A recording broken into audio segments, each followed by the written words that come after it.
संपूर्ण भारत के छात्रगण जो भी 10वीं कक्षा में अध्ययनरत हैं और एनसीईआरटी पैटर्न पर की किताब की अध्ययन करते हैं और सीबीएसई बोर्ड में अध्ययनरत हैं, उनके लिए सुनील जी खांटी बिहारी शुद्ध भारतीय, लाजवाब, ज्ञानवर्धक और रोचक अंदाज में भारत में राष्ट्रवाद भाग 3 जो कि इतिहास विषय से आपकी हिस्ट्री चैप्टर से ये टॉपिक है, इस पर आपको मैं लेक्चर सीरीज दे रहा हूं और लाजवाब ज्ञानवर्धक अंदाज में। तो ये देखिए कि इसके पहले आपको हमने 2 भाग दे दिया है, उसको आप शुरू से अंत तक सुन लेना। यदि आप शुरू से अंत तक ना सुनोगे तो कोई आपका खास फायदा इस तीसरे भाग को सुनने में ना मिलेगा। सविनय अवज्ञा आंदोलन की सीमाएं, इसकी क्या सीमाएं थी? तो ऐसा था कि दलित की हिस्सेदारी सविनय अवज्ञा आंदोलन में उतनी नहीं रही। दलित जिनको अनुसूचित जाति भी कहते हैं, वो अस्पृश्यता, छुआछूत से इतना परेशान थे कि उनको हमेशा लगा रहता था कि कांग्रेस ऊंचे वर्गों के, ऊंचे जातियों का एक संगठन है। तो उसको शक लगा रहता था कि कांग्रेस जो भी गतिविधि कर रही है, जो भी घटनाक्रम कर रही है, वो हरिजन के या अस्पृश्य व्यक्ति के हित में नहीं है। इसलिए वो अपना अलग राग, अलग सुर वो अलापते थे। तो अस्पृश्यता और छुआछूत इन दोनों से हरिजन और दलित बहुत उत्प्रेरित मान रहे थे। हालांकि गांधी जी ने व्यक्तिगत स्तर पर इससे मुक्ति के लिए प्रयास किया। गांधी जी यहां तक कि शौच मलमूत्र को भी साफ करने लगे ताकि उनके अंदर मन में जो खटास हो वो दूरी हो। लेकिन ये गांधी जी का व्यक्तिगत प्रयास था। इस पर अन्य लोगों की हिस्सेदारी न देख करके हरिजन और अस्पृश्य जाति या अछूत जिनको कहा गया था, जो जिनको शेड्यूल कास्ट कहा जाता है, उनके मन में ये खटका लगा रहता था, उनके मन में ये संशय लगा रहता था कि they are always suspicious about the upper caste. उसके तो 1930 में आते आते तक दलित का दलित वर्ग एसोसिएशन ये संगठित किया गया। ये भीमराव अंबेडकर ने ये संगठित किया था। तो भीमराव अंबेडकर एक ऐसे नेता थे जो 3 गोलमेज सम्मेलन हुआ था, 1930, 31 और 1932, तीनों गोलमेज सम्मेलन में वो भाग लिए थे। और उनका सिर्फ मुख्य जोर था कि अस्पृश्य व्यक्ति या हरिजन या जो अछूत हैं, जिन पर अपर कास्ट, जिनसे अछूत का व्यवहार करते हैं, उनकी वो सुरक्षा के लिए जो है वो तीनों गोलमेज सम्मेलन में भाग लिए और उनका अपना एक एजेंडा था। दूसरे गोलमेज सम्मेलन में ऐसा हुआ कि इन्होंने, अंबेडकर ने दलित के लिए अलग निर्वाचन क्षेत्र का मांग कर दिया। अलग निर्वाचन क्षेत्र क्या होता है कि वो दलित ही खड़ा होंगे, दलित ही वोटर होंगे, उनके लिए अलग सदन होगा, उनके लिए अलग सारा सिस्टम होगा। दैट मीन्स कि ये हम इसको कह सकते हैं कि दैट एजेंडा और that theory will divide the India again. वो आपको ये भारत को एक तरह से विभाजन करने वाली गतिविधि थी, घटक थी, अंग्रेज की एक चाल थी, वो उसको हवा भी दे रहे थे। हालांकि अंबेडकर की अपनी सोच थी, उनकी अपनी सोच थी। तो जब ऐसा हुआ कि ब्रिटिश ने इस मांग को मान लिया तो गांधी जी आमरण अनशन करने लगे। उस समय गांधी जी पूना के यरवदा जेल में कैद में थे। वो यरवदा जेल से ही आमरण अनशन करने लगे। चूंकि सविनय अवज्ञा आंदोलन के जब दूसरी बार उन्होंने, गांधी जी ने शुरू किया था, तो उनको अंग्रेज ने गिरफ्तार कर लिया। गांधी जी के पास एक नया बहुत अच्छा उनके पास प्रोसेस था। जब उनको कोई बात मनवानी होती थी तो वो अपने उपवास शुरू कर देते थे। They started the fasting. वो अपने आप उपवास करते थे और उनको एक शरीर पर अद्भुत नियंत्रण था कि वो उपवास लंबे समय तक कर लेते थे, कई दिनों तक कर लेते थे और स्वास्थ्य उनका गिरता जाता था। अंग्रेज चिंतित होता था कि यदि जेल में इनकी मृत्यु हो जाए तब तो भारत में विप्लव चला आवेगा, भयंकर एक तरह से क्रांति हो जाएगी कि गांधी जी को अंग्रेज ने मार डाला। तो जब गांधी जी की तबीयत खराब होने लगी तो अंबेडकर जी पर अप्रत्यक्ष दबाव आने लगा था, आप जाइए गांधी जी से मिलिए, जो बातें हैं आपकी गांधी जी के साथ रखिए और दोनों आदमी मिलजुल करके फैसला लीजिए, क्योंकि दोनों आदमी का एक ही उद्देश्य है, भारत को कैसे आजाद करावे। हाँ, आपका एक अलग उद्देश्य है कि किस तरह से हम शेड्यूल कास्ट या अनुसूचित जाति का या जनजाति का जो अछूत है, अस्पृश्य है, उनके भी अधिकार की रक्षा करना। तो गांधी जी ने स्पष्ट कहा कि दलित के लिए अलग निर्वाचन क्षेत्र की मांग आप वापस लीजिए, इससे भारत का विभाजन हो सकता है, इससे भारत की एकता और अखंडता पर प्रभावित पड़ेगी, राष्ट्रीय आंदोलन प्रभावित होगा और गांधी जी जिद पर अड़ गए। तो उन्होंने कहा, तो अंबेडकर जी ने कहा कि कम से कम कुछ तो हमको सुरक्षा का आश्वासन दीजिए। Please give me the something assurance of the security. तो सिक्योरिटी के एश्योरेंस के लिए गांधी जी ने कहा कि आपको जो संयुक्त निर्वाचन क्षेत्र होता है या जो सामान्य निर्वाचन प्रणाली है, उसी में अनुसूचित जाति और दलित के लिए अलग ज्यादा सीट आपको आवंटित कर दिया जाएगा, आरक्षित कर दिया जाएगा, लेकिन उसमें वोटिंग सब करेंगे। पृथक निर्वाचन क्षेत्र का अधिकार में क्या था कि दलित ही खड़ा होते, दलित ही वोट देते, उनका सदन अलग होता और वो रिपोर्ट करता अंग्रेज गवर्नर जनरल को। ये तो मान लीजिए देश बढ़ सकता था तो बढ़ सकता था, तो गांधी जी ने कहा नहीं, वोटिंग सब करेंगे, आपके लिए सीट रिजर्व होगा, सीट रिजर्व होगा। यहां तक कि उन्होंने 74 से बढ़ा करके और सीट को बढ़ा करके 148 के लगभग उन्होंने कर दिया। वहां पर शेड्यूल कास्ट ही खराब है। जैसे अभी भी देखिए, जहां जैसे बिहार में 7 ऐसा एमपी का क्षेत्र है जहां पर अनुसूचित जाति ही खड़े होंगे, वही खड़े होते हैं, वोट सब करता है, वही जीत करके जाते हैं, तो वही जीत करके जाते हैं। तो ये पूरे भारत में अनुसूचित जाति जनजाति के लिए एमपी और विधायिका में चले आइएगा तो एमएलए का सीट आरक्षित है और वो खड़ा होते हैं, चुनते सब हैं। तो इस तरह से ये पूना पैक्ट हुआ और पूना पैक्ट ये सितंबर 1932 में हुई थी। पूना पैक्ट पर अंबेडकर जी ने हस्ताक्षर किया और तब सामान्य निर्वाचन क्षेत्र में से ही खड़े होंगे। लेकिन फिर भी दलित, फिर भी हरिजन का शंका दूर नहीं हुआ अपर कास्ट के प्रति। इसके बाद देखिए दूसरा अगला जो टॉपिक है वो सविनय अवज्ञा आंदोलन में से मुस्लिम संगठन पर क्या प्रभाव पड़ा। खिलाफत आंदोलन और असहयोग आंदोलन में मुस्लिम लोगों ने साथ दिया। महात्मा गांधी ने तो खिलाफत आंदोलन का एक प्रयोग के रूप में कैसे हिंदू मुस्लिम हम एकता स्थापित करें, लेकिन असहयोग आंदोलन के बाद मुस्लिम संगठन में या जितने भी मुस्लिम जो वो भी स्वतंत्रता संग्राम में लगे हुए तो उनको कांग्रेस के प्रति शक होने लगा। उनको यह होने लगा कि कांग्रेस उच्च स्तर के ब्राह्मण का समूह है, कांग्रेस उच्च वर्गों का समूह है, ये मुस्लिम हितों की अनदेखी करती है। वास्तविकता ऐसा नहीं था और वो धीरे धीरे उनके मन में अपना ऐसा हुआ कि उनको लगा रहता था कि शायद मुस्लिम वर्ग के लिए जितनी हित हो की साधना करनी चाहिए, जितना उनको सोचना चाहिए वो सोच नहीं। उनको ऐसा लग रहा था 1920 के दशक के बाद हिंदू महासभा के निकट कांग्रेस जाते जा रही है, उनकी सोच थोड़ी सी हिंदूवादी के निकट होते चले जा रही है। तो हिंदू मुसलमान के बीच संबंध खराब होने लगा तो उसमें उपद्रवकारी तत्व भी शामिल हो गए। दोनों तरफ में जो सांप्रदायिक तत्व था वो शामिल हो गए, बीच बीच में दंगा भी हो जाता था। तो 1930 में 1930 में मुस्लिम लीग के अध्यक्ष सर मोहम्मद इकबाल, जिन्होंने कभी ये कहा था कि सारे जहां से अच्छा हिंदुस्तान हमारा, अब उनकी सोच क्या हो गई कि उन्होंने कहा जिन्हें मुस्लिम को भी पृथक निर्वाचन क्षेत्र की जरूरत है, मुस्लिम को ही आप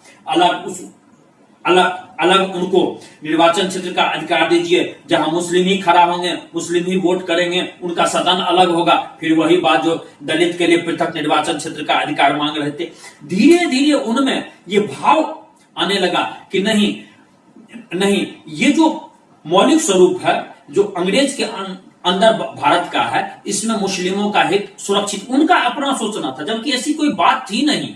भारत में हिंदू मुस्लिम चाहे जितनी भी जातियां थी सभी एकीकृत भारत देश के निवासी थे, लेकिन उनके मन में यह भावना आने लगा और उनका यह कहना था कि यदि ऐसी स्थिति रहेगी तो हमको पाकिस्तान के मांग के लिए आवाज उठाने के लिए बौद्धिक औचित्य बनता है। यहीं से आपको पाकिस्तान के अलग देश के निर्माण के रूप में बौद्धिक रूप से एक प्लान बनने लगा। इसके बाद अब आइए कि अगला जो टॉपिक है वो भारत के राष्ट्रवाद के संदर्भ में भावनात्मक पक्ष क्या है। There are some emotional issue, there are some sentimental issue, how it comes और how it prepared for the national struggle. कैसे इसने जो है नेशनल स्ट्रगल में तैयारी की और कैसे इसने राष्ट्रीय संग्राम में जोश फूका। तो देखिए सामूहिक अपनेपन की भावना आई। एक तो था कि जब अंग्रेज सबका शोषण कर रहे थे, मजदूर का कर रहे थे, किसान का कर रहे थे, इसके बाद नौकरी करने वाले का कर रहे थे, सेना का कर रहे थे, सबका जब शोषण हो रहा था, इसमें दस्तकारी हो, इसके बाद किसान हो, जब सबका शोषण कर रहे थे तो उनमें सामूहिक अपनेपन की भावना आई कि भाई सबका शोषण हो रहा है, सब मिल बैठ करके एक हो और अंग्रेज को भगाओ भगाओ। तो इसमें सांस्कृतिक भावनाएं भी पनपने लगी। इसमें क्या ईंधन का काम किया, वो इतिहास काम करने लगा, लोक कथा काम करने लगा, गीत काम करने लगा, चित्र काम करने लगा, प्रतीक काम करने लगा। अलग अलग प्रतीक, अलग अलग चित्र, अलग अलग लोक कथा। भारत में पौराणिक लोक कथा चलती थी, जिसमें भारत का वैभव, भारत का ज्ञान, भारत का दर्शन, भारत के विचार, भारत की संस्कृति, भारत की महानता, इन सब का वर्णन था। और प्रतीक चित्र के रूप में, अब जैसे चित्र बनाया गया भारत के माता के रूप में, उनको माता के रूप में त्रिशूल लिए हुए दिखाया गया, एक तरफ बाघ दिखाया गया, एक तरफ भारत माता के रूप में दिखाया गया जी, ये देवी का स्वरूप है। तो ये सब फिर गीत रचना होने लगी। इन सब से राष्ट्रवादी की भावना बढ़ने लगी, पनपने लगी। उसके बाद राष्ट्रवाद के विकास में भारत माता की छवि की रूप अब उभरने लगी। बंकिम चंद्र चट्टोपाध्याय, उन्होंने 1870 के दशक में वंदे मातरम का गीत लिखा। वंदे मातरम आज भी आपका राष्ट्रीय गीत है और इसको उन्होंने उपन्यास आनंद मठ में शामिल भी किया। बंगाल का जब स्वदेशी आंदोलन चला था, उसमें अमार सोनार बांग्ला गीत की रचना की थी रविन्द्रनाथ टैगोर, जो आज भी बांग्लादेश का राष्ट्रीय गीत है कि हमारा सोने जैसे बंगाल को इसने बांट दिया, 2 खंड में बांट दिया, पूर्वी बंगाल और पश्चिम बंगाल। अवनींद्रनाथ टैगोर, उन्होंने भारत माता की एक ऐसी छवि बनाई, ऐसी तस्वीर बनाई जो सन्यासिनी की तरह दिखती थी, जो शांत, गंभीर और दैवी और आध्यात्मिक गुणों से संपन्न थी। रविन्द्रनाथ टैगोर ने जितने भी प्राचीन लोकगीत थे, लोक कथा थे, उन सबको संग्रह किया, जहां पर भारत की महानता, भारत का सांस्कृतिक पक्ष, भारत का दैविक पक्ष, भारत का आध्यात्मिक पक्ष, इन सब का यशोगान था। इन सब से राष्ट्रवादी की भावना पनपी और इससे क्या हुआ कि that strengthened the national struggle process. और इसके बाद मद्रास में नोट्सा शास्त्री ने the folklores of the southern India या the folklores of the southern India की दक्षिण में जो लोक कथा, तमिल लोक कथा प्रचलित थी, उसका उन्होंने 4 संकलन प्रकाशित किया। वहां भी भारत का वैभव, भारत का प्राचीन वैभव, भारत का यशोगान, भारत का कि पूर्व के समय में भारत कितना महान था, जबकि वास्तविकता अंग्रेज का यह कहना था कि भारत इतना विकसित नहीं है कि वो अपना शासन स्वयं चला सके। भारत पिछड़ा देश है, भारत की सोच पिछड़ा है, भारत की मान लीजिए विचार पिछड़ा है। तो उन्होंने इससे भारत के अंदर आत्मविश्वास जगाया कि नहीं, आप पहले महान थे, अंग्रेज शोषण कर रहा है। तो जैसे जैसे आंदोलन बढ़ा, राष्ट्रवादी नेता एकजुट होकर के चिन्हों और प्रतीक के माध्यम से और भी राष्ट्रवाद के भावना को फैलाने लगे, और भी राष्ट्रीय संग्राम को मजबूत करने लगे, और भी इनका नेशनल स्ट्रगल का प्रोसेस और भी पवित्र और भी फैलने लगा। तो इसमें फिर बाद में जाकर के बंगाल में स्वदेशी आंदोलन के लिए तिरंगा झंडा, अब ये तिरंगा झंडा ने जो अभी आपका है, उसमें आपको हरा, पीला और लाल तैयार किया गया, जो स्वदेशी आंदोलन का प्रतीक उस समय कि हम लोग अब अपना ही देश का सामान का इस्तेमाल करेंगे, अपने ही देश का सब चीज का इस्तेमाल करेंगे, विदेश का नहीं इस्तेमाल करेंगे। और आप देखिएगा कोई भी अभियान लीजिए तो झंडा लोग जरूर, अब अभी भी देखिए भारत अमर रहे या हिंदुस्तान जिंदाबाद, तो लोग अपना तिरंगा झंडा लेकर के घूमते रहता है। किसी का विरोध करना रहता है तो लाल झंडा लेकर के घूमते रहता है, किसी का कुछ करना रहता है तो प्रतीक के रूप में, किसी बात से यदि मान लीजिए निराश है, या अभी देखिए पेट्रोल डीजल का दाम बढ़ गया तो सरकार का पुतले फूंक देता है। ये एक प्रतीक हुआ। तो उसी तरह से अब जैसे ब्रिटिश भारत को दर्शाने के लिए कि हमारा ये भारत है जिस पर ब्रिटेन शासन कर रहा है, इसके 8 प्रांतों के लिए 8 फूल और हिंदू मुसलमान की एकता के लिए एक अर्धचंद्र को दर्शाया गया। 1921 ईस्वी आते आते तक गांधी जी ने भी स्वराज आंदोलन के लिए, गांधी जी ने भी, जिसको हम कह सकते हैं कि अपने स्वराज को प्रकट करने के लिए एक तिरंगा झंडा तैयार किया, जिसमें सफेद, हरा और लाल ये 3 रंग था। गांधी जी का प्रतीक या गांधीवादी विचार का प्रतीक चरखा था, और जो स्वावलंबन का प्रतीक था, उनका कहना था विदेशी कपड़ा हम नहीं हम इस्तेमाल करेंगे, हम अपने चरखा से सूत काट करके अपने खाली कपड़ा बनावेंगे, वही हम पहनेंगे, हम विदेश की इस मामले में सहायता नहीं कर सकते हैं। और जुलूस में जब ये झंडा, स्वदेशी आंदोलन का झंडा जो था, वो अंग्रेज शासन के अवज्ञा का प्रतीक था, दिखाया जाता था अब हम आपकी बातों को नहीं मानेंगे, हम आप जो कह रहे हैं उसमें विश्वास नहीं करते हैं। इसके बाद गांधी जी ने एक नियम था कि वो आंदोलन करते थे, बीच में गैप देते थे, थोड़ा सा मान लीजिए कि गांधी जी फिर पंप मार देते थे, जनता एकदम फिर आंदोलनरत हो जाती थी, लेकिन उनका कहना था कि हिंसा मत करना। फिर वो कुछ दिन के बाद गांधी जी सुस्त पड़ जाते थे, अपना दूसरे अभियान में लग जाते थे। दूसरे अभियान में कभी चरखा काटने में लग जाते थे, कभी मान लीजिए अन्य अभियान में लग जाते थे, कभी दलित उद्धार में लग जाते थे, लेकिन बीच बीच में वो आंदोलन गैप देकर के करते रहते थे। 1942 भारत छोड़ो आंदोलन, जो कि 1942 में हुआ था, ये अत्यंत महत्वपूर्ण है भारतीय स्वतंत्रता संग्राम का। इसको हम अंतिम महान युद्ध भी मान सकते हैं। वीर सावरकर का ये कहा हुआ है कि अंतिम महानतम ये युद्ध था। तो इसका संदर्भ ये है कि क्रिप्स मिशन जब आया तो वो असफल हो गया। क्रिप्स मिशन असफल हुआ, द्वितीय विश्व युद्ध का प्रभाव ये पड़ा, ऐसा लग रहा था द्वितीय विश्व युद्ध में ब्रिटेन जीत तो गया, लेकिन उसको काफी इसके लिए मूल्य चुकाना पड़ा, काफी उसको परेशानी हुई, काफी दिक्कत हुई। और द्वितीय विश्व युद्ध में जानते हैं जब भारत से बिना पूछे हुए भारत को भी शामिल कर लिया और कहा जाने हमारे ब्रिटेन के पक्ष से लड़ रहा है, जिसके कारण कांग्रेस मंत्रिमंडल ने इस्तीफा दे दी थी। तो ये प्रसंग बन गया जब नहीं ये फिट टाल रहा है, कभी डोमिनियन स्टेटस कर रहा है, लेकिन आजाद करने की बात कर रहा है। अंत में गांधी जी 14 जुलाई 1942 को अपनी कार्यकारिणी में कांग्रेस कार्य समिति में उन्होंने ऐतिहासिक आंदोलन भारत छोड़ो आंदोलन का प्रारूप दिया। शुरू में कांग्रेस के कुछ नेता ने इसको स्वीकार नहीं, उनको डर लगा रहा था कि आंदोलन हिंसक ना हो जाए, या मान लीजिए हो सकता है उनको अपने कैद में जेल जाने से डर लगे मीन्स की एवरीबॉडीज, हम ये कह सकते हैं कि thought is not the same thought that the Gandhi ji है। हम गांधी जी की तरह का थॉट होगा ये तो हम, लेकिन गांधी जी ने उस समय क्रोध में कहा कि यदि आप कांग्रेस में साथ दोगे तो मैं देश के बालू से भी कांग्रेस से बड़ा आंदोलन खड़ा कर दूंगा। धीरे धीरे उस दिन तो ऐसा लग रहा था, सीताराम पट्टाभिरैया ने कहा था कि गांधी जी जो ने भाषण दिया ग्वालियर टैंक में, लग रहा था कि जैसे कोई बजरंग बली उनके देह पर सवार हो गया था। और उन्होंने कहा कि अब हर भारतीय का नारा है करो या मरो, और अंग्रेज भारत छोड़ो। इसके जैसे ही अंग्रेज को पता लगा तो 8 अगस्त 1942 को ही रात में गांधी जी और अन्य नेताओं को गिरफ्तार कर लिया गया मुख्यधारा का। 9 अगस्त 1942 को भारत छोड़ो आंदोलन चलने से पहले ही तो प्रथम पंक्ति के जितने भी नेता थे उनको गिरफ्तार कर लिया गया। किन्हीं को अहमदनगर के दुर्ग में रखा गया, किन्हीं को मान लीजिए अन्य जेल में रखा गया, अलग अलग जेलों में रखा गया। लेकिन फिर भी ये दूसरे पंक्ति के नेता जयप्रकाश नारायण, इसके बाद अरुणा आसफ अली, राम मनोहर लोहिया, कर्पूरी ठाकुर, ये सब भूमिगत होकर के इस आंदोलन को चलाते रहे।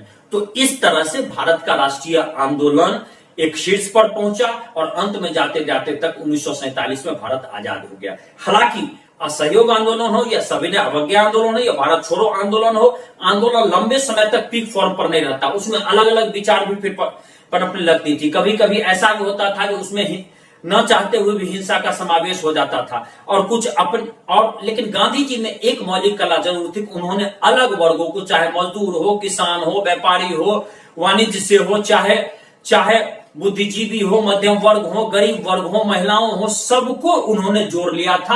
हाँ, भले उनके अपने अपने हित थे, उन्होंने किसान को भी जोड़ लिया था।